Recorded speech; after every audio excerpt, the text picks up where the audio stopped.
Yeah, that's right. I think Cybertruck haters even should appreciate and love the Cybertruck, which is a paradox in itself, but I do have my reasons for it, and it mainly comes from lots of different EV pickup trucks getting announced and unveiled, and me realizing that pretty much everything is now directly compared to the Cybertruck for multitudes of reasons. For one, Tesla is dominating the EV space across multiple different continents, and a lot of people are simply interested in EVs because of what Tesla is doing, and that is, of course, their take on a pickup truck. So obviously you're going to compare any other electric pickup truck to the gold standard when it comes to EVs, but also at the same time because the Cybertruck, even if it wasn't built by Tesla, has such insanely good price per dollar offerings that it makes other electric pickup trucks out there feel like not a great deal, even though if the Cybertruck didn't come out, we probably wouldn't be so harsh on other EV pickups out there. For this reason alone, I am thankful for the Cybertruck existing because it simply pushes the industry forward, because now whenever GM comes forward with the electric Hummer or Rivian comes forward with their pricing and their range offerings, everyone is going to give direct comparisons to the Cybertruck because, as you guys know, the two most important things for people switching over to electric is price and range, and the Cybertruck just across the board beats almost everything when it comes to functionality as well as how far you can go for the price. And even if the design is weird, even if you're not a fan of that door wedge shaped look or the stainless steel exoskeleton, you don't care that it's more durable, you want a more traditional looking pickup truck, you want something that isn't going to turn a lot of heads, that's fine, but you at least have to acknowledge that all of the EV pickup trucks coming out must feel like they're lacking, must feel like they're a little bit behind in two of the most crucial areas for pickup trucks that the Cybertruck is constantly going to have them beat in. So that is going to push all other electric pickup truck makers to try to beat the Cybertruck specifications. How can we get a better range than the Cybertruck? How can we beat the price of the Cybertruck? And if we did not have this gold standard, if we did not have this expectation going forward with electric pickup trucks that, yeah, if you're dropping $70,000 on a truck, even if it's electric, it should go over 500 miles, or if you're just buying a $40,000 electric pickup truck, it should go well over 250 miles. This is what people are now starting to expect because Tesla came forward with these standards and with these specifications. To now, companies are starting to realize, wait a minute, we can't release our electric pickup truck, or we can't come forward with a range this bad, or we can't come forward with a price this bad, because obviously we're going to lose a lot of the time to the Cybertruck. And that's kind of a lot of the internet's reaction to the Hummer EV, which I just did a whole video about. And the main thing I had in the back of my mind looking at everyone react to the Hummer electric vehicle was that if there was no Cybertruck unveil and Tesla never came forward with this and just decided we'll do pickup trucks some other time, we're just going to focus on the sexy lineup right now, then the Hummer EV coming forward probably wouldn't have been looked at as that crazy or that expensive, because it's a larger vehicle, which means bigger batteries, and the battery's the most expensive part. So we would just be comfortable with what Rivian is doing, you know, with their starting price being around $70,000 or $80,000 and that going around 230 miles, and the 400-mile Rivian likely costing six figures easily. If that's what we're used to with electric pickup trucks, and the Hummer comes forward and it wants to start at 80 grand to go 250 miles, and the $90,000 to $100,000 Hummer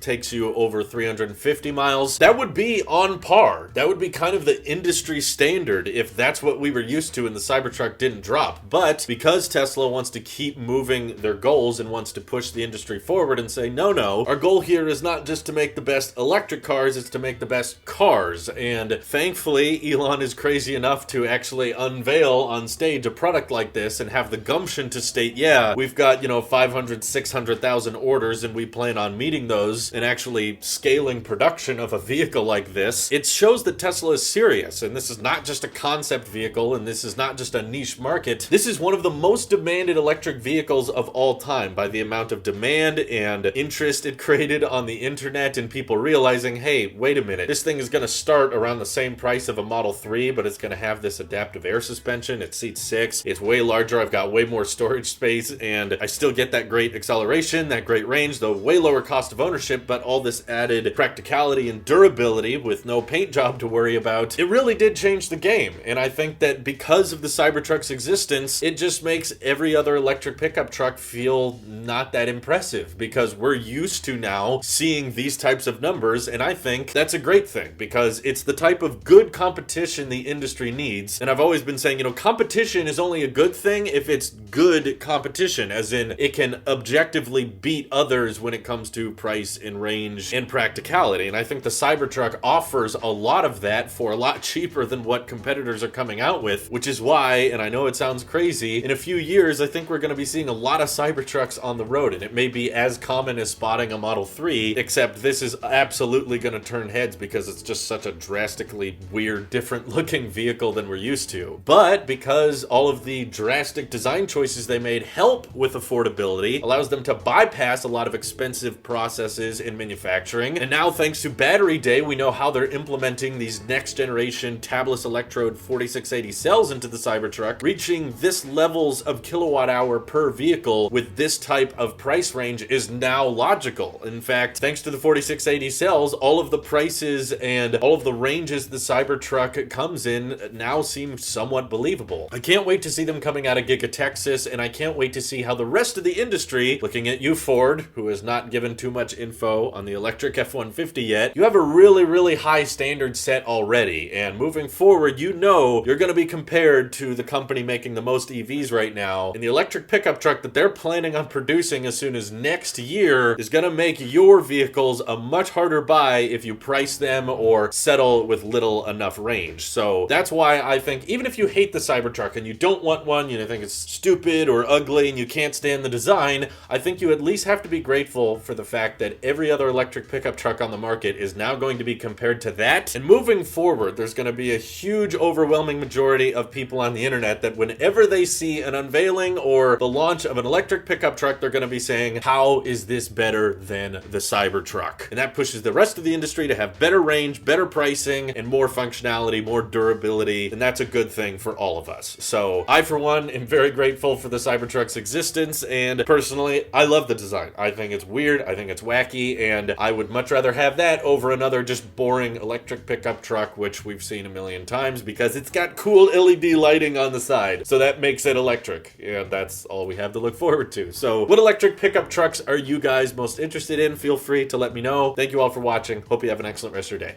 Take care.